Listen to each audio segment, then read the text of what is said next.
میرا شوہر دبئی میں رہتا تھا، میری نئی نئی شادی ہوئی تھی۔ میرے جذبات مجھے چین نہیں لینے دیتے تھے، راتوں کو نیند نہیں آتی تھی۔ ایک بار زیادہ ہی بے چین ہوئی تو اپنی ایک ننگی تصویر اپنے شوہر کے نمبر پر سینڈ کر دی، لیکن وہ تصویر غلطی سے جیٹھ کے نمبر پر چلی گئی۔ اس نے میری تصویر دیکھی تو وہ اپنے ہوش کھو بیٹھے۔ وہ میرے کمرے میں آئے اور مجھے پوری رات آج میرا دل زیادہ ہی بے چین ہوا تو میں نے امان کو کال لگا دی۔ میں نے پوچھا کب آؤ گے امان، کیونکہ اسے دبئی گئے کافی وقت ہو گیا تھا۔ امان کہنے لگا مجھے ابھی چھٹی نہیں مل رہی، کچھ مہینے اور لگ جائیں گے۔ اس کی بات سن کر میں پریشان ہوئی تھی۔ میں نے کہا آخر تم پاکستان آنا کیوں نہیں چاہتے؟ کہنے لگا نیہا سمجھنے کی کوشش کرو، ہمارے گھر کے حالات تبھی اچھے ہو سکتے ہیں جب میں محنت کروں گا، اور میں اس طرح چھٹیاں لے لے کر آتا رہا تو میری نوکری چلی جائے گی۔ کچھ دن صبر کرو، میں جلد ہی لوٹ آؤں گا۔ اگر اپنے خرچے پر پاکستان واپس آ بھی جاؤں تو اتنا پیسہ لگ جائے گا کہ ہمارا سارا بجٹ بگڑ جائے گا۔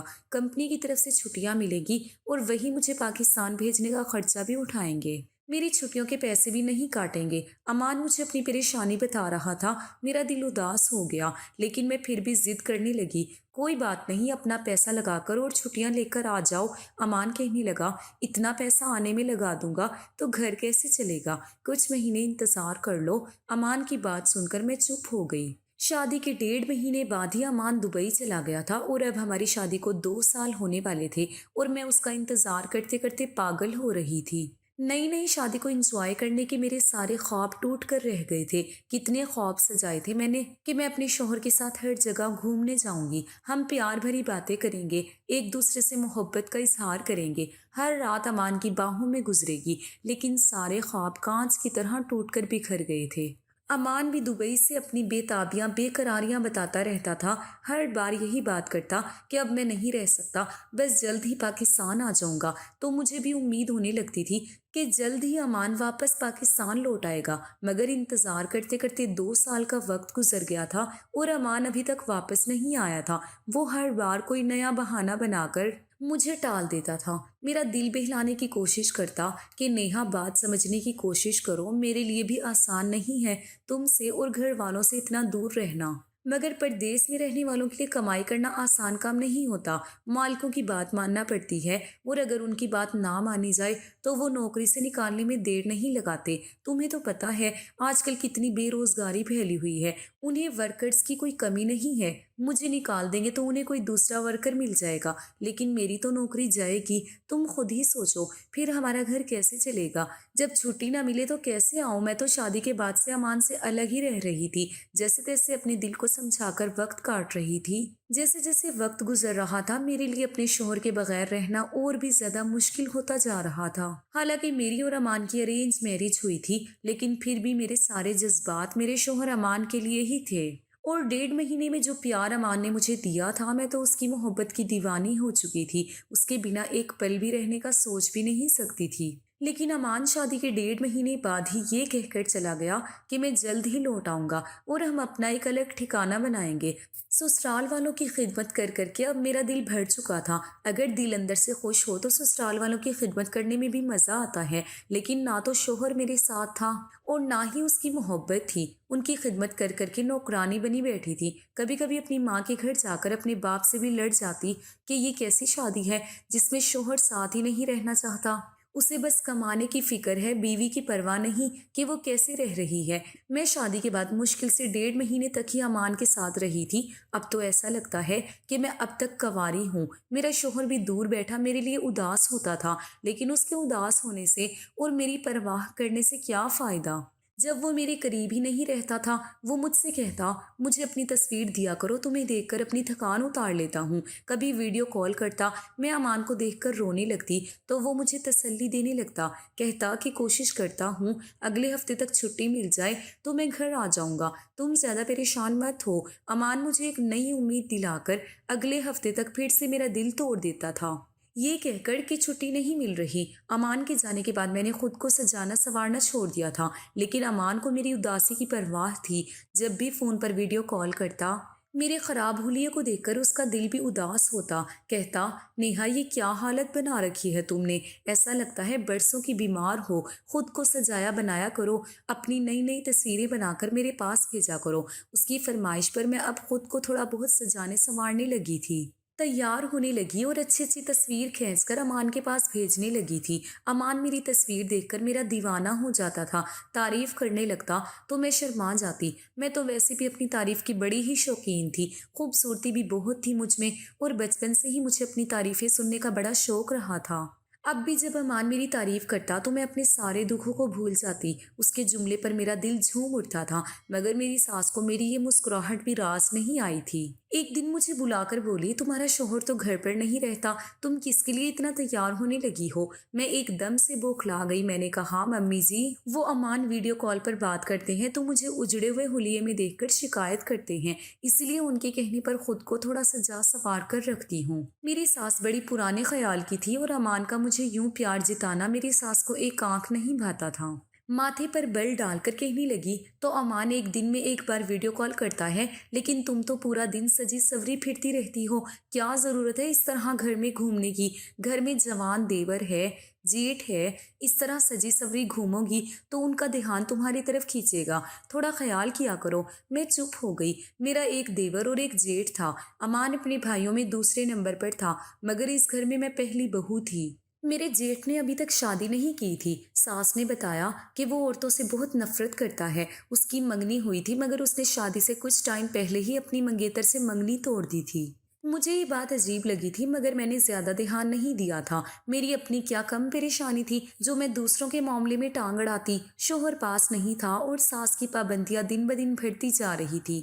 جب سے ساس نے تیار ہونے سے روکا تھا میرا موڈ اب اور بھی خراب رہنے لگا تھا۔ اب امان کی کال آتی تو میں رو پڑتی کہ اب تو تمہاری ماں نے میرے تیار ہونے اور سجنے سورنے پر بھی پابندی لگا دی ہے۔ یہ سن کر امان بھی مجھے سمجھانے لگا، بولا تو کوئی بات نہیں، ماں ٹھیک کہتی ہے، تم میری بیوی ہو، میری موجودگی میں تیار رہو تو زیادہ اچھی بات ہے۔ گھر میں میرے جوان بھائی ہیں، اگر تمہیں اس طرح سجا سورا دیکھیں گے تو اچھا نہیں لگتا۔ تم ایسا کرو، میں رات کو ویڈیو کال کرتا ہوں، رات کو ہی خود کو تیار رکھا کرو اور صبح سادہ سے حلیے میں گھر میں رہا کرو۔ امان کی سوچ پر مجھے دکھ ہوا تھا، اسے بھی مجھ پر یقین نہیں تھا۔ میں ہلکا پھلکا میک اپ بھی کرتی تو میری ساس مجھے ٹوکنے لگی تھی۔ میں بہت خوبصورت لڑکی تھی، میک اپ کرتی تو اور بھی زیادہ نکھر جاتی تھی، اور یہ سچ بھی تھا، میرے دیور اور جیٹھ کی نظر میری طرف اٹھ ہی جاتی تھی۔ اور میری ساس کو یہ بھی ڈر تھا کہ کہیں شوہر کی غیر موجودگی میں بہک نہ جاؤں، کیونکہ میں بھی جوان لڑکی تھی، نئی نئی شادی ہوئی تھی۔ ایک قدرتی خواہش ہوتی ہے شادی کے بعد لڑکی کا اپنے شوہر کے ساتھ رہنا، اور جب شوہر بیوی کی خواہشات کو پورا نہ کر پائے تو اس کی بیوی ادھر ادھر بہک سکتی ہے، اور شاید یہی ڈر میری ساس کو بیٹھا ہوا تھا۔ میں فینسی سوٹ پہنتی تو میری ساس مجھے فوراً روک دیتی، کہتی کہ اس طرح کا سوٹ پہننے کا کیا تک ہے، سادہ سوٹ پہنا کرو، سر پر دوپٹہ ڈالا کرو، اور کوئی ضرورت نہیں ہے اتنا فل میک اپ کرنے کی۔ گھر میں جوان لڑکے رہتے ہیں اور تمہیں بالکل بھی پرواہ نہیں ہے، تمہاری لاپرواہی تمہیں ایک دن نقصان میں ڈال دے گی۔ تمہاری شادی ہو گئی ہے تو یہ مطلب نہیں کہ تم جو مرضی چاہے کرتی پھرو۔ شادی شدہ لڑکی کو بھی احتیاط سے رہنا چاہیے۔ شادی کا مطلب یہ نہیں ہوتا کہ لاپرواہی سے رہنا شروع کر دو۔ میں پریشان ہو جاتی تھی، مجھے تو شادی سے پہلے سے ہی تیار رہنے کا شوق تھا۔ میں خوبصورت تھی، خود کو بنا سنوار کر رکھتی تھی۔ اب شادی کے بعد ساس منع کرنے لگی، شوہر کو شکایت لگاتی ہے تو وہ بھی کہتے کہ ماں جی ٹھیک کہتی ہے، تو میں امان کو کہتی کہ مجھے میکے میں رہنے کی اجازت دے دو تاکہ میں کھل کر جی تو سکوں۔ لیکن امان اس بات پر بھی راضی نہیں ہوتا تھا، کہتا میرے خاندان والے الٹے مزاج کے لوگ ہیں، اگر تم میکے میں جا کر بیٹھ گئی تو وہ اور بھی باتیں بنائیں گے کہ شوہر پردیس میں پڑا ہے اور بیوی میکے میں جا کر عیاشیاں کر رہی ہے۔ تم میری بیوی ہو اور میرے گھر پر میری ماں کے ساتھ رہو، میری ماں کا دھیان رکھو۔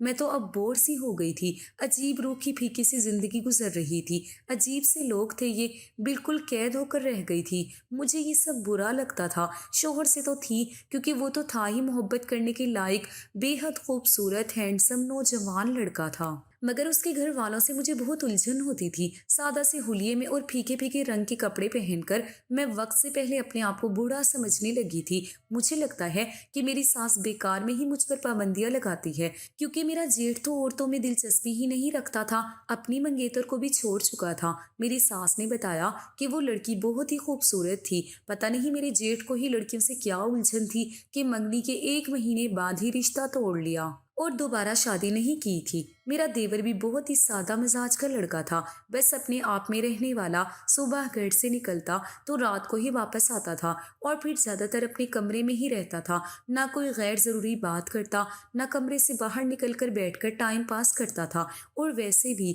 اس کی بھی منگنی ہو چکی تھی، مگر شادی اس لیے رکی ہوئی تھی، میری ساس اس کی شادی سے پہلے میرے جیٹھ کی شادی کرنا چاہتی تھی، کیونکہ میرے جیٹھ سب بھائیوں میں بڑے تھے اور میری ساس اس کی شادی کر کے اس فرض سے بھی آزاد ہونا چاہتی تھی۔ خاندان والے بھی انگلیاں اٹھانے لگے تھے کہ آخر اس میں ایسی کیا کمی ہے کہ وہ شادی نہیں کر رہا۔ اب تو لوگ الٹی سیدھی باتیں بھی بنانے لگے تھے کہ ضرور لڑکا شادی کے لائق نہیں ہے تبھی وہ شادی نہیں کر رہا، حالانکہ میرا جیٹھ اچھا بھلا صحت مند تھا۔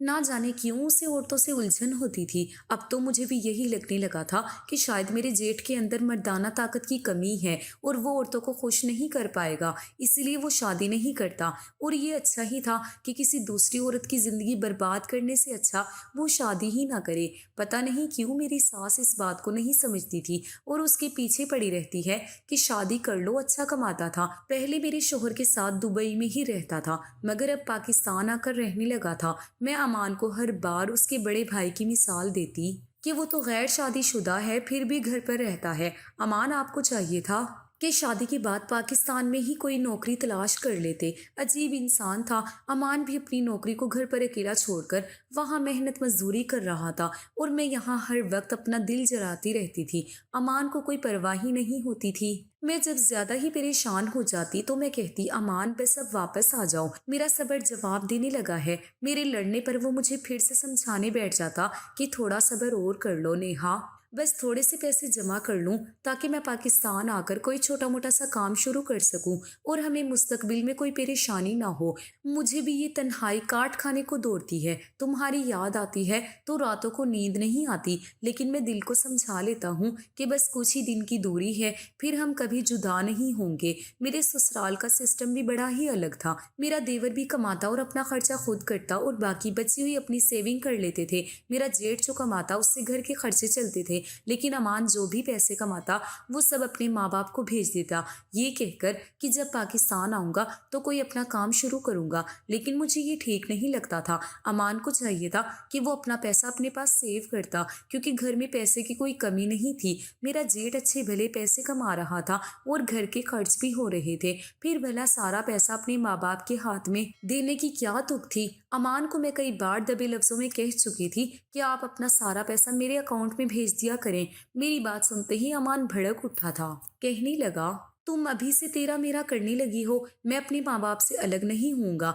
امان کی اس بات پر میں خاموش ہو جاتی۔ خیر، ساس کے منع کرنے پر میں نے سجنا سنورنا چھوڑ دیا تھا، لیکن میں اپنے جذباتوں کا کیا کرتی؟ جب بھی رات کو سونے کے لیے لیٹتی تھی تو مجھے امان کی بہت یاد آتی۔ میرے جذبات بہکنے لگتے تو میں تکیہ اپنے سینے سے دبوچ لیتی، امان کی باہوں میں سونے کے لیے تڑپنے لگتی۔ تنگ آ کر میں باتھ روم میں نہانے چلی جاتی اور جب کپڑے اتارتی تو اپنا بدن دیکھ کر میں اور بھی زیادہ بہکنے لگتی تھی۔ اب مجھے عجیب سی عادت ہونے لگی تھی، میں جب بھی نہانے جاتی تو اپنی تصاویر بنا لیتی اور انہیں دیکھ کر پتہ نہیں کیوں میں خوش ہوتی رہتی تھی۔ اب تو یہ عادت میری اتنی زیادہ ہو چکی تھی کہ میں زیادہ تر وقت اپنا باتھ روم میں ہی گزارنے لگی تھی اور نہانے کے بیچ الگ الگ پوز میں اپنی تصویر بناتی رہتی تھی۔ اب تو میرا دل میرے بس سے باہر ہوتا جا رہا تھا۔ میرا پھر ایک دن جذباتوں میں بھر کر میں نے ایک ایسا قدم اٹھا لیا جو شریف عورتیں ایسا بالکل نہیں کرتی، مگر میں اپنے خوبصورت بدن کی تعریفیں سننا چاہتی تھی۔ میں چاہتی تھی میرا شوہر میرے اس خوبصورت سے فیگر کی تعریف کرے، اور اسی لیے یہ کام کرتے ہوئے مجھے اس وقت بالکل بھی سمجھ نہیں تھی، لیکن مجھے نہیں پتا تھا یہ قدم میری زندگی میں کیا طوفان مچا کر رکھ دے گا۔ میری ساس ہر وقت میرے اوپر نگاہ رکھتی تھی۔ میں زیادہ تر کمرے میں بند رہتی یا باتھ روم میں زیادہ وقت گزارتی، تب بھی میری ساس کو کھٹکنے لگا تھا وہ اکثر مجھ سے سوال کرنے لگتی اور مجھے دیکھ کر ان کے چہرے کے تاثرات الگ ہو جاتے۔ ایک دن میرا موبائل خراب ہو گیا تو میں ایک دم سے گھبرا گئی۔ موبائل کے بنا تو میرا گزارا ہی نہیں تھا۔ اپنی تصویر بنانے کا جو مجھے نیا نیا شوق تھا، وہ شوق مجھ پر کچھ زیادہ ہی حاوی ہو چکا تھا اور اس کے بنا میں ایک دن بھی نہیں رہ سکتی تھی۔ موبائل ٹھیک کروانے کے لیے دکان پر دینا پڑا اور میرے موبائل میں تو میری ایسی ایسی تصویر تھی، اگر کوئی دیکھ لیتا تو میں بدنام ہو جاتی۔ امان کا میری ساس کے نمبر پر فون آیا تو میں نے امان کو موبائل خراب ہونے کا بتایا۔ امان بولا، تم فکر مت کرو، میرے بڑے بھیا ویسے بھی گھر کے سب موبائل اپنے دوست کی دکان پر جا کر خود ہی ٹھیک کر لیتے ہیں، تم بھی سہیل بھیا کو فون دے دو، وہ تمہارا فون ٹھیک کر دیں گے۔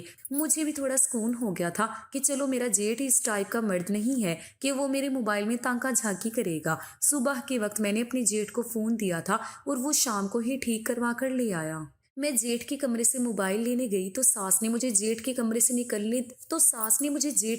نکلتے دیکھ لیا اور وہ ایک دم سے گھبرا گئی۔ مجھے بلا کر سوال کرنے لگی کہ تم سہیل کے کمرے میں کیوں گئی تھی؟ میں نے انہیں کہا، ماں جی میرا موبائل خراب ہو گیا تھا اور وہی ٹھیک کروانے کو دیا تھا، وہی لینے گئی تھی۔ مگر پتہ نہیں میری ساس کو ہر وقت مجھ پر شک کیوں رہتا تھا۔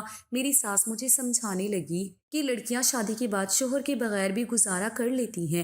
گھر کو چلانے کے لیے شوہر پردیس میں جا کر پیسے کماتے ہیں تو وہ لڑکیاں اپنے سسرال میں رہ کر ہی اپنے شوہر کا انتظار کرتی ہیں اور خود کو اپنے شوہر کے لیے سنبھال کر رکھتی ہیں، اپنی عزت کو محفوظ رکھتی ہیں۔ تم بھی اپنا خیال رکھا کرو، میں تمہاری ماں جیسی ہوں، اسی لیے تمہیں سمجھانے کی کوشش کر رہی ہوں۔ عورت کی عزت کانچ کی طرح ہوتی ہے، اگر ایک بار اس میں دراڑ آ جائے تو پھر وہ دراڑ کبھی بھرتی نہیں ہے۔ غیر مردوں سے ہمیشہ دوری بنا کر رکھنی چاہیے، کیونکہ غیر مرد غیر ہی ہوتا ہے۔ تمہارا جیٹ بھی آخر تمہارے لیے غیر مرد ہے اور جوان ہے، اس سے زیادہ فری مت ہوا کرو، دوری بنا کر رکھا کرو۔ مجھے اپنی ساس کی یہ نصیحت بہت بری لگی تھی، لیکن میں چپ رہی۔ میری ساس کی اگلی بات مجھے گھبراہٹ میں ڈال گئی تھی۔ وہ بولی، تم بہت عجیب حرکتیں کرنے لگی ہو، کبھی تم سج سور کر کمرے سے باہر آ جاتی ہو، کبھی تمہیں کمرے میں بند ہونے کی جلدی ہونے لگتی ہے، نہانے جاتی ہو تو گھنٹوں باتھ روم میں بند رہتی ہو۔ میں منہ کھول اپنی ساس کو دیکھنے لگی۔ میری ساس اتنی چھوٹی چھوٹی سی باتیں بھی محسوس کر رہی تھی۔ میں حیران ہوئی تھی، آخر میری ساس کو مجھ سے مسئلہ کیا تھا؟ میری کوئی بھی بات میری ساس سے برداشت نہیں ہوتی تھی، لیکن سچ تو یہ تھا کہ میری ساس نے دنیا دیکھی تھی۔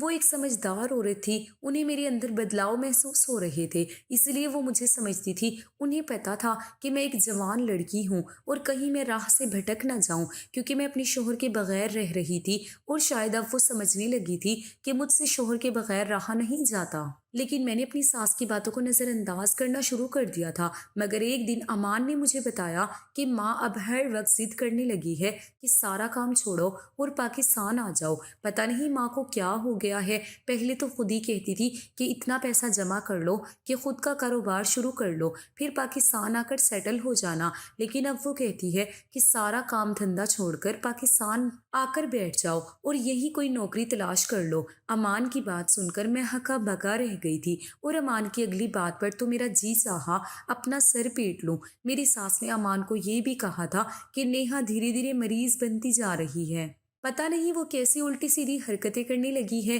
اس سے پہلے کہ تم کوئی بڑا نقصان اٹھاؤ، پاکستان جلدی لوٹ آؤ۔ امان مجھ سے سوال کرنے لگا، تم سارا دن کیا کرتی رہتی ہو کہ ماں جی بھی اب ڈرنے لگی ہے؟ اب میں امان کی بات کا کیا جواب دیتی؟ شرمندگی سے میں زمین میں گڑ گئی تھی۔ میری ساس شاید میرا راز جان چکی تھی۔ میں نے روتے ہوئے امان سے کہا، تمہاری ماں مجھے کمرے سے نکلنے سے روکتی ہے کیونکہ گھر میں جوان دیور اور جیٹھ رہتے ہیں، اب میں کمرے میں بند رہنے لگی ہوں، تب بھی تمہاری ماں مجھ پر شک کرنے لگی ہے۔ میں اکیلے کمرے میں پڑی رہتی ہوں، کوئی گناہ نہیں کر رہی، مجھے بتا دو پھر میں کیا کروں؟ نہ میں گھر میں سج سنور کر گھوموں، نہ میکے میں رہوں، نہ کمرے میں بند رہوں، آخر کروں تو کیا کروں؟ میں غصے سے پھٹ پڑی تھی۔ غصے کی تیز تو میں شادی سے پہلے سے ہی تھی۔ میری ماں بھی میری اس بات سے ڈر جاتی تھی کہ غصے میں مجھے کچھ بھی دکھائی نہیں دیتا تھا، جو منہ میں آتا بدتمیزی کر جاتی تھی، اور شادی کے بعد شوہر کی دوری نے تو مجھے اور بھی چڑچڑا بنا دیا تھا، اور پھر میرے دل میں چور تھا، اس لیے میں ڈر بھی گئی تھی۔ اور چیخ چلا کر اپنے آپ کو صحیح ثابت کرنے لگی تھی۔ میرے رونے پر، چیخنے پر، چلانے پر امان کچھ گھبرا گیا اور صفائیاں دینے لگا۔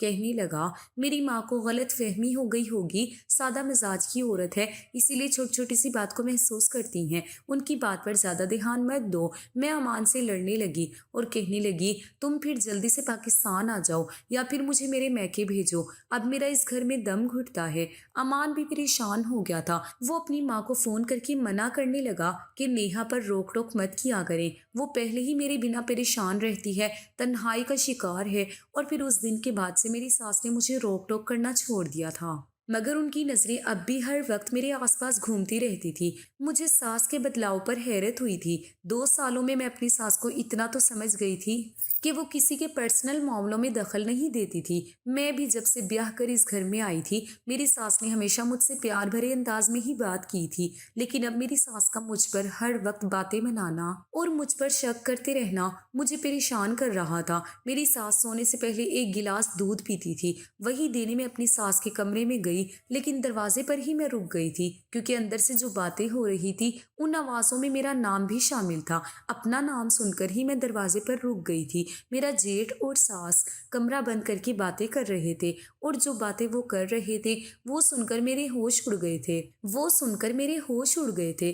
دل چاہا جیٹھ کا گریبان پکڑ لوں، وہ اتنا گرا ہوا انسان تھا، لیکن میں بیکار کا جھگڑا مول لینا نہیں چاہتی تھی۔ اپنے کمرے میں آ کر سر پکڑ کر بیٹھ گئی۔ میں ان باتوں کو سوچ سوچ کر پاگل ہو رہی تھی۔ میں تو اپنے جیٹھ کو بہت ہی سیدھا سادہ انسان سمجھتی تھی، لیکن میں نہیں جانتی تھی کہ وہ اس قسم کا مرد تھا۔ شرمندگی سے میری حالت خراب ہونے لگی تھی۔ مجھے اپنے شوہر کو بتاتے ہوئے بھی شرم آ رہی تھی۔ اس رات پوری ٹینشن میں نکل گئی تھی، اور اس ٹینشن میں اپنا موبائل کھول کر بیٹھ گئی اور اپنی تصویر دیکھنے لگی۔ دل میں ایسے ہی شرارت ہوئی کہ ایک ایسی ہی سیکسی تصویر امان کو بھیج دیتی ہوں، اور اگلے ہی پل میں نے ایک بہت ہی خوبصورت سیکس کپڑوں کی تصویر امان کے نمبر پر سینڈ کر دی۔ مگر اگلے ہی پل میرا سانس سینے میں ہی رک گیا تھا، کیونکہ غلطی سے میں نے اپنی وہ تصویر اپنے جیٹھ کے نمبر پر سینڈ کر دی تھی۔ میں نے وقت دیکھا، رات کا 1 بج رہا تھا۔ میں نے سوچا اس وقت تو میرا جیٹھ سو رہا ہوتا ہے، لیکن میں صبح کا انتظار نہیں کر سکتی تھی۔ اگر میرا جیٹھ جاگ جاتا تو میری تصویر دیکھ لیتا، اور پھر میں اس سے نظریں ملانے کے قابل نہ رہتی۔ میری تصویر ایسی نہیں تھی کہ کوئی غیر مرد اس کو دیکھتا۔ میں کوئی بہانہ بھی نہیں بنا سکتی تھی۔ مجھے کچھ سمجھ نہیں آ رہا تھا کہ کیا کروں۔ پریشانی سے میں اپنے کمرے میں ٹہلنے لگی، سوچ سوچ کر پاگل ہو رہی تھی۔ اب کیا کروں؟ رات کے وقت اپنے جیٹھ کے کمرے میں جاتی تو میرا تماشا بن جاتا۔ حالانکہ میں نے اپنی طرف سے وہ تصویر ڈیلیٹ کر دی تھی، لیکن مجھے پھر بھی ڈر تھا کہ کہیں وہ تصویر میرے جیٹھ کے فون میں سیو نہ ہو گئی ہو، کیونکہ آج کل تو ایسی ایسی ٹیکنالوجی آ گئی ہے کہ ڈیلیٹ میسیجز بھی آرام سے دیکھے جا سکتے ہیں۔ میں نے سوچا کیوں نہ میں اپنے جیٹھ کے کمرے میں جا کر اس کا موبائل اٹھا کر اس تصویر کو ڈیلیٹ کر دوں، لیکن میں ایسا کرتی تو میرا جیٹھ مجھے غلط لڑکی سمجھ لیتا۔ پھر بھی میں نے ڈرتے ڈرتے کمرے سے باہر جھانکا۔ گھر میں بالکل سناٹا چھایا ہوا تھا، سب اپنے اپنے کمروں میں سکون سے سو رہے تھے۔ میری تو نیندیں اڑ چکی تھی۔ جب تک میں اپنے جیٹھ کے موبائل سے اپنی تصویر ڈیلیٹ نہ کر لیتی مجھے چین نہ آتا۔ میں اپنے کمرے سے باہر آئی اور دبے پاؤں اپنے جیٹھ کے کمرے کی طرف چل پڑی۔ میرا دل بری طرح دھڑک رہا تھا۔ مجھے ڈر لگ رہا تھا کہ اگر میری ساس یا سسر نے دیکھ لیا تو مجھ پر شک کریں گے۔ میں آہستہ سے دبے پاؤں جیٹھ کے کمرے میں پہنچی تو وہاں بھی اندھیرا چھایا ہوا تھا۔ میرا جیٹھ اپنے بستر پر سکون سے سو رہا تھا۔ میں بڑے ہی احتیاط انداز سے چلتی ہوئی بیڈ کی سائیڈ والی میز کے قریب پہنچی۔ خوش قسمتی سے موبائل وہیں پڑا تھا۔ میں نے موبائل اٹھا کر کھولا تو اس پر فنگر پرنٹ لاک تھا۔ اب میں کیا کرتی؟ میں اپنے جیٹھ کو دیکھنے لگی۔ تھوڑی سی کوشش کرنے پر میرے لیے وہ لاک کھولنا آسان ہو سکتا تھا۔ میں نے نیند میں پڑے اپنے جیٹھ کا انگوٹھا موبائل کی اسکرین سے لگایا تو فوراً ہی موبائل کا لاک کھل گیا تھا۔ میں نے جلدی سے ہاتھ چلاتے ہوئے اپنی تصویر ڈیلیٹ کرنے کے لیے تصویر کا فولڈر کھولا، مگر وہ کھولتے ہی میرے سر پر پورے گھر کی چھت گری تھی، کیونکہ میرے جیٹھ کے موبائل پر میری وہی ایک تصویر نہیں بلکہ نہ جانے کتنی تصویر اور ویڈیوز تھی جنہیں دیکھ کر میں حیران رہ گئی تھی۔ یہ وہی ساری ویڈیو اور تصاویر تھی جو میں اکیلے میں بنایا کرتی تھی، اور ان تصویروں کو اپنے علاوہ میں کسی اور کو دکھانے کے بارے میں سوچ بھی نہیں سکتی تھی، کیونکہ وہ تصویریں ایسی نہیں تھی کہ میرے علاوہ یا امان کے علاوہ انہیں کوئی تیسرا بھی دیکھتا۔ میں پھٹی پھٹی آنکھوں سے اپنے جیٹھ کا موبائل دیکھ رہی تھی۔ میرے ہاتھ بری طرح کانپنے لگے۔ تصویریں دیکھ کر مجھے ایک پل لگا تھا یہ پہچاننے میں کہ میرے جیٹھ نے وہ تصویریں کہاں سے حاصل کی تھی۔ اپنا راز کھل جانے پر میرے رونگٹے کھڑے ہو گئے تھے۔ میں تو یہ سوچ کر جیٹھ کے کمرے میں آ گئی تھی کہ جیٹھ کو عورتوں میں دلچسپی ہی نہیں ہے، مجھے بھی کوئی خطرہ نہیں ہوگا، مگر یہاں تو میرے جیٹھ کا موبائل میری تصویروں سے بھرا پڑا تھا۔ میرے جیٹھ کی جو حقیقت مجھ پر کھل رہی تھی، مجھے بہت بڑا جھٹکا لگا تھا۔ اس دن میری ساس کے کمرے میں بیٹھ کر میری ساس کے کان بھر رہا تھا کہ آپ کی بہو کمرے میں بند ہو کر غلط کام کرتی ہے، اس کی چال چلن ٹھیک نہیں ہے، نہ جانے یہ لڑکی کن چکروں میں پڑی ہے۔ ماں، آپ نے غلط لڑکی کو چن لیا ہے، آپ نے لڑکی کی خوبصورتی کے ساتھ ساتھ اس کے کردار کی بھی اچھے سے جانچ پڑتال کرنی چاہیے تھی۔ اس وقت میں اپنے جیٹھ کے یہ لفظ سن کر حیران رہ گئی تھی۔ مجھے غصہ بھی آیا تھا۔ میں سمجھ نہیں پا رہی تھی کہ میرا جیٹھ میرے بارے میں ایسی باتیں کیوں کر رہا تھا، کیونکہ اس وقت مجھے نہیں پتا تھا کہ میرا جیٹھ میرے بند کمرے اور باتھ روم کی ساری حقیقت جان چکا تھا۔ لیکن اب اس کے موبائل میں اپنی تصویریں دیکھ کر میں سب جان چکی تھی کہ وہ میرے بارے میں سب کچھ جانتا ہے۔ میرا دل اب ڈر سے کانپنے لگا تھا۔ ابھی میں وہ ساری تصویریں ڈیلیٹ کرنا ہی چاہ رہی تھی کہ تبھی جیٹھ نیند سے جاگ گیا۔ مجھے اپنے کمرے میں دیکھ کر حیران ہوا۔ میرے ہاتھ میں اپنا موبائل دیکھا تو جھپٹ کر اس نے موبائل میرے ہاتھ سے لے لیا۔ غصے سے بولا، میرے کمرے میں اس وقت تم کیا کر رہی ہو؟ مجھے جیٹھ پر بہت غصہ آیا۔ میں نے کہا کہ میری تصویر کیوں بنائی؟ میں اس گھر کی بہو ہوں، کیسے بے غیرت مرد ہو، اپنی بھابھی کی ایسی تصویر موبائل میں رکھی ہوئی ہے۔ میرا جیٹھ مذاق اڑانے والے انداز میں ہنسا تھا۔ پھر کہنے لگا، میں نے کوئی تصویر نہیں بنائی، تم اپنے کمرے میں ہوتی ہو، کیسے میں تمہاری تصویر بنا سکتا ہوں؟ یہ تصویریں تو تم نے خود بنائی ہیں، بلکہ تم نے ہی مجھے دی ہیں۔ مجھے اپنے جیٹھ کے سفید جھوٹ پر غصہ آیا تھا۔ میں بھلا اسے اپنی ایسی تصویر کیوں بھیجوں گی؟ میں نے کہا، دیکھو، اچھا جیسے بھی ہوا، جو بھی ہوا، اب ایسا کرو، یہ ساری تصویریں اپنے موبائل سے ڈیلیٹ کر دو، ورنہ میں سب کو بتا دوں گی۔ لیکن میرے جیٹھ نے بڑے لاپرواہ انداز سے ٹیبل پر رکھے گلاس میں پانی ڈالا اور گھٹ گھٹ کر پینے لگا۔ مجھے اس کے اس انداز پر غصہ آیا تھا۔ میں نے کہا، تمہیں سنائی نہیں دیتا؟ ابھی کے ابھی میرے سامنے ساری تصویریں ڈیلیٹ کرو۔ لیکن میرے جیٹھ نے جو کہا، میں حیران رہ گئی تھی۔ کہنے لگا، میں یہ تصویریں ڈیلیٹ نہیں کروں گا۔ پھر اس نے مجھے ایک ایسی بات بتائی کہ میں نظر چرا گئی تھی۔ بولا، تم بھی جانتی ہو کہ یہ تصویر میں نے کہاں سے لی ہے، اور میں تمہارے شوہر کو یہ سب کچھ بتا دوں گا۔ اسے بتاؤں گا کہ تم ایک غلط عورت ہو، تم ہمارے گھر میں رہنے کے لائق نہیں ہو۔ وہ مجھے دھمکانے لگا اور اپنے بیڈ پر تکیے سے ٹیک لگا کر بیٹھ چکا تھا۔ یہ ساری تصویریں میرے موبائل میں سیو رہیں گی۔ میں نے اس کو دھمکانے کے لیے کہا کہ مجھے کوئی پرواہ نہیں ہے، میرا شوہر سب سچ جانتا ہے کہ یہ تصویر میں نے اپنے موبائل میں بنائی تھی اور کسی بھی غیر مرد سے میرے تعلق نہیں ہے۔ میرے اس بہانے پر میرا جیٹھ میری طرف دیکھ کر ہنسا تھا۔ لیکن یہ تصویریں میرے پاس کیسے پہنچی؟ اب تم جھوٹ نہیں بول سکتی۔ اس نے اپنا موبائل دکھایا۔ میرا موبائل ٹھیک کرتے ہوئے میرے جیٹھ نے یہ تصویر حاصل کی تھی۔ یہ دیکھ کر میرا شوہر بھی یقین نہ کرتا۔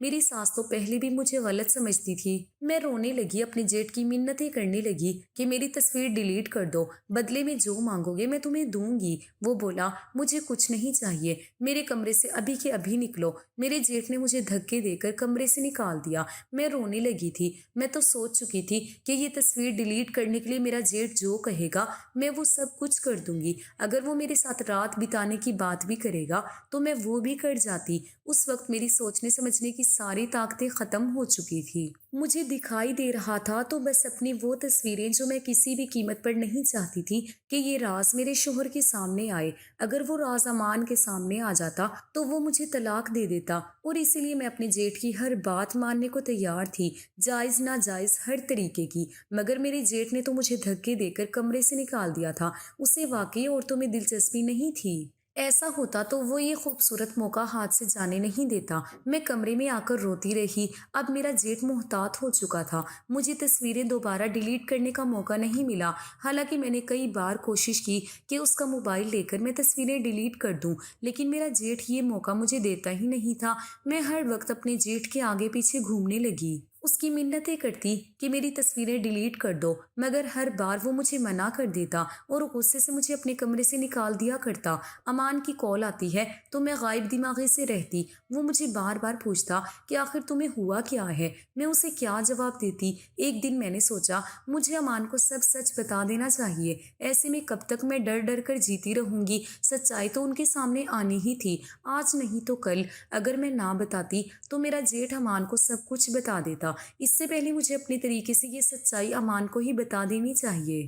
میں نے ڈرتے ہوئے امان کو بتایا کہ امان، میں نے اپنے موبائل میں کچھ تصویر بنائی تھی۔ میری اس بات پر وہ ہنسا تھا، کہنے لگا تو کیا ہوا، تمہارا موبائل ہے اور موبائل سے فوٹو کھینچنا کوئی غلط بات نہیں ہے۔ میں نے ڈرتے ہوئے کہا لیکن امان، وہ تصویر کچھ الگ ہے، میرا مطلب ہے مجھے ایسی تصویریں نہیں کھینچنی چاہیے تھی، وہ تصویریں میں نے باتھ روم میں نہاتے ہوئے بنائی تھی۔ تو یہ بات سن کر وہ بھڑک اٹھا تھا، کہنے لگا ابھی کے ابھی وہ ساری تصویریں ڈیلیٹ کرو، شریف عورتوں کے یہ کام نہیں ہوتے، موبائل تو کبھی بھی چوری بھی ہو سکتا ہے، تم نے اس طریقے کی تصویر اپنے فون میں کیوں بنا رکھی ہے، غلطی سے کسی کے ہاتھ میں آ گیا تو تمہاری ساری تصویریں وائرل ہو جائیں گی، ہم کسی کو منہ دکھانے کے قابل نہیں رہیں گے۔ امان مجھے ڈانٹ رہا تھا، لیکن ابھی تو میں نے امان کو صرف ادھورا سچ ہی بتایا تھا، پورا سچ نہیں بتایا تھا۔ اگر میں یہ تصویریں بنانے کی وجہ امان کو بتا دیتی تو وہ ابھی کے ابھی مجھے طلاق دے کر گھر سے نکال دیتا۔ اب میں خود کو کوسنے لگی، کاش مجھے یہ غلط لت نہ لگی ہوتی تو آج میں اس مشکل کا شکار نہ ہوتی۔ ادھر اپنے جیٹھ کو مناتی رہتی، ایک بار وہ میری تصویر ڈیلیٹ کر دے، آگے سے میں ایسا کام نہیں کروں گی، میں توبہ کر چکی ہوں۔ مگر تب جیٹھ نے مجھے ایسی بات کہی کہ میں منہ کھولے اپنے جیٹھ کو دیکھتی رہ گئی۔ اپنے جیٹھ کا مقصد جان کر میری آتما کانپ اٹھی تھی، بار بار اپنے جیٹھ کے آگے پیچھے گھومنا، چھپ چھپ کر اس کے کمرے میں آنا جانا میری ساس کی نظر میں بھی آ گیا تھا۔ میری ساس کے بھی ہوش اڑے تھے، بولی بہو کن چکروں میں رہنے لگی ہو، ہمارے گھر کے ایسے رواج نہیں ہیں، تمہارا جیٹھ کنوارا مرد ہے، اس کے کمرے میں بار بار کیوں جاتی ہو۔ ساس کی بات سن کر میں بوکھلا گئی تھی، میرے پاس کوئی بہانہ نہیں تھا، کیونکہ میری ساس نے کبھی بھی مجھے جیٹھ کی ذمہ داری نہیں دی تھی، میری ساس اپنے بیٹوں کی ذمہ داریاں خود پوری کرتی تھی۔ میں نے ان سے بہانہ بنایا کہ میں اپنا موبائل ٹھیک کروانے جاتی ہوں، بار بار خراب ہو جاتا ہے، لیکن میری ساس کا شک دور نہیں ہوا تھا، سر جھٹک کر بڑبڑانے لگی کہ امان کو جلدی ہی واپس بلاتی ہوں، تمہارا چلن اب ٹھیک نہیں لگتا، تم میرے گھر کا ماحول خراب کر رہی ہو۔ میں شرمندگی سے نظر جھکا گئی تھی، ساس کو کیا بتاتی کہ میں کیا کر چکی تھی، میرا تو جینا حرام ہو چکا تھا۔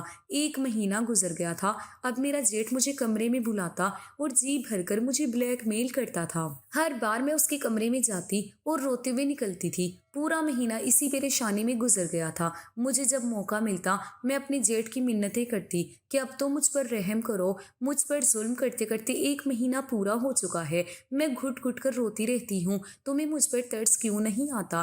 میرا جیٹھ نرم نہیں پڑا تھا، اب ساس بھی مجھ پر شک کرنے لگی تھی، اور 1 مہینے بعد ہی امان واپس پاکستان لوٹ آیا۔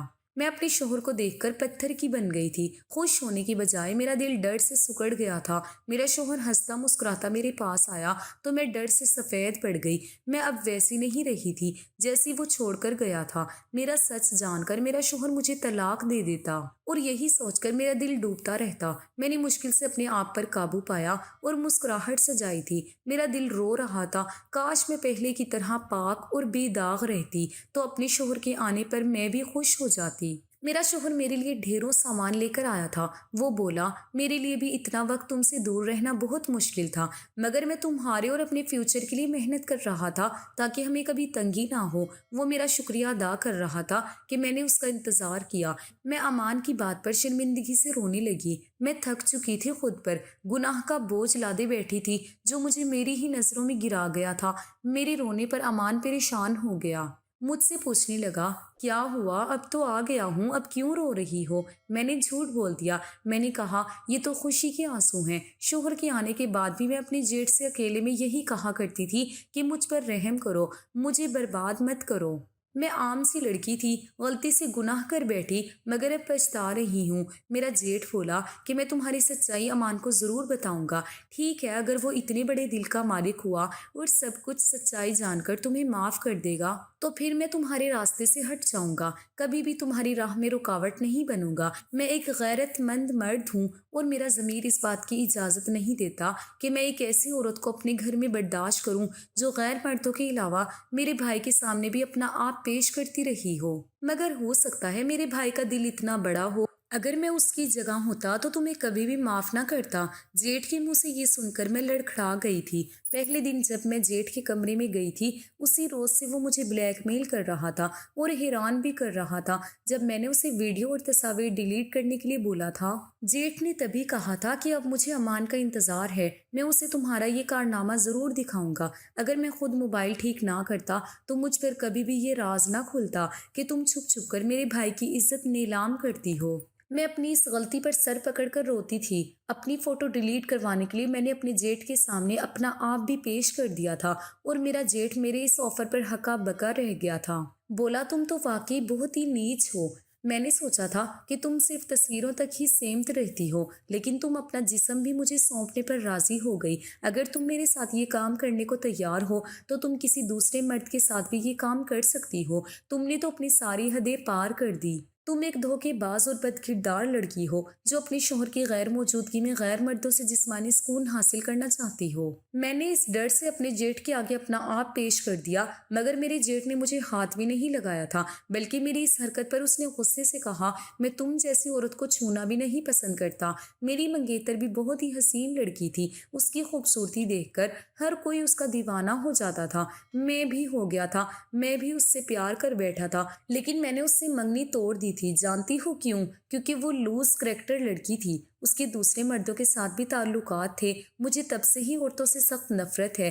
کیا ہم بھائیوں کے نصیب میں ایسی ہی عورتیں رہ گئی تھیں؟ میں اپنے بھائی کے لیے ایسی عورت بالکل بھی برداشت نہیں کروں گا۔ میرا بھائی وہاں پردیس میں تمہارے عیش و آرام کے لیے مارا مارا پھر رہا ہے اور تم یہاں اس کی عزت خراب کر رہی ہو۔ جیٹھ نے میرے پاس کوئی راستہ نہیں چھوڑا تھا۔ ایک دن جب گھر کے سارے لوگ گھر پر موجود نہ تھے، صرف میرا جیٹھ، امان اور میں تھے، میرے جیٹھ نے میری ساری اصلیت امان کے سامنے کھول کر رکھ دی کہ تمہاری بیوی نے فیس بک پر ایک پرسنل گپت اکاؤنٹ بنایا ہوا ہے جس پر یہ اپنا چہرہ چھپا کر اپنی سیکسی تصویریں ڈالتی ہے۔ اس کے بدن کو ہزاروں سینکڑوں عیاش مرد دیکھتے ہیں اور اس کے فیگر کی تعریفیں کرتے ہیں اور گندے گندے کمنٹ بھی پاس کرتے ہیں اور یہ لڑکی خوش ہوتی ہے۔ میں سر جھکا کر رونے لگی۔ امان مجھے حیرانی سے دیکھ رہا تھا۔ پھر وہ اپنے بھائی پر غصے سے چیخا کہ آپ میری معصوم بیوی پر یہ کیسا الزام لگا رہے ہیں؟ میرے جیٹھ نے میری آئی ڈی کھول کر میرے شوہر کے ہاتھ میں فون تھما دیا۔ میرا موبائل ٹھیک کرتے ہوئے جب میرے جیٹھ نے میرا موبائل کھولا تو سارا موبائل چیک کیا اور وہاں میری آئی ڈی بھی دیکھ لی اور اس کے اسکرین شاٹ لے کر رکھ لیے تھے۔ میں تو اپنی طرف سے آئی ڈی ڈیلیٹ کر چکی تھی، لیکن وہ اسکرین شاٹ ثبوت تھے۔ میں رونے لگی، اپنے شوہر سے اپنی غلطی کی معافی بھی مانگی کہ میں غلطی کر بیٹھی تھی۔ میں اب اپنی آئی ڈی ڈیلیٹ کر چکی ہوں، مجھے معاف کر دو، دوبارہ ایسی غلطی نہیں کروں گی۔ میں روتی رہی، منتیں کرتی رہی، لیکن امان نے مجھے دھکے دے کر گھر سے نکال دیا۔ میں روتے ہوئے ماں کے گھر آ گئی۔ ایک چھوٹی سی غلطی سے میں اپنا گھر برباد کر چکی تھی۔ میری ماں نے جب سچائی سنی تو انہوں نے مجھے ہی برا بھلا کہا کہ کوئی بھی مرد یہ برداشت نہیں کرے گا کہ اس کی بیوی اس کے علاوہ کسی دوسرے کو اپنی خوبصورتی دکھائے، اور تم نے تو حد ہی کر دی۔ اب مجھے زندگی سے نفرت ہو گئی تھی۔ امان کے بنا جینے کا میں سوچ بھی نہیں سکتی تھی۔ ٹائم پاس کے لیے میں وہ غلط حرکت کر بیٹھی تھی کہ شاید اس طرح میں اکیلے پن کا شکار نہیں ہوں گی، لیکن خود کو برباد کر چکی تھی۔ زندگی سے تنگ آ کر میں نے اپنے ہاتھ کی نس کاٹ لی۔ میں اب جینا نہیں چاہتی تھی، لیکن شاید ابھی زندگی مجھ پر مہربان تھی۔ جب ہوش آیا تو میں ہاسپٹل کے کمرے میں تھی۔ میرا شوہر میرے سامنے ہی بیٹھا ہوا تھا، لیکن اس کے چہرے پر غصہ تھا۔ اماں کے پیچھے میرا جیٹھ بھی کھڑا ہوا تھا۔ میں نظریں چرا گئی اور آنسو بہہ کر تکیے میں سمانے لگے۔ میں نے کہا، امان، میں اس قابل نہیں ہوں کہ اب زندہ بھی رہوں۔ میں نے تمہارا مان توڑ دیا، میں نے تمہارا انتظار کیا، خود کو بہلانے کے لیے غلط راہ پر چل پڑی تھی۔ مجھے یہ نہیں کرنا چاہیے تھا۔ تمہارا فیصلہ اپنی جگہ ٹھیک ہے، مجھ جیسی عورت کو تمہیں اپنی زندگی میں نہیں رکھنا چاہیے۔ امان نے میرا ہاتھ تھام لیا، کہنے لگا، تم اپنی محبت اور اپنی عزت میرے دل میں کم کر چکی ہو، لیکن پھر بھی سہیل بھیا کے سمجھانے پر میں تمہیں ایک موقع دینا چاہتا ہوں۔ لیکن یاد رکھنا، آگے اگر ذرا سی بھی کوئی غلطی میری نظر میں آئی، وہ دن میری زندگی میں تمہارا آخری دن ہوگا۔ میں اس کے اتنے بڑے دل پر مہربان ہو گئی تھی، اس نے مجھے معاف کر دیا تھا، مجھے ایک موقع دیا تھا۔ امان باہر چلا گیا، لیکن میرا جیٹھ کمرے سے باہر نہیں گیا تھا۔ وہ میرے بیڈ کے پاس آیا،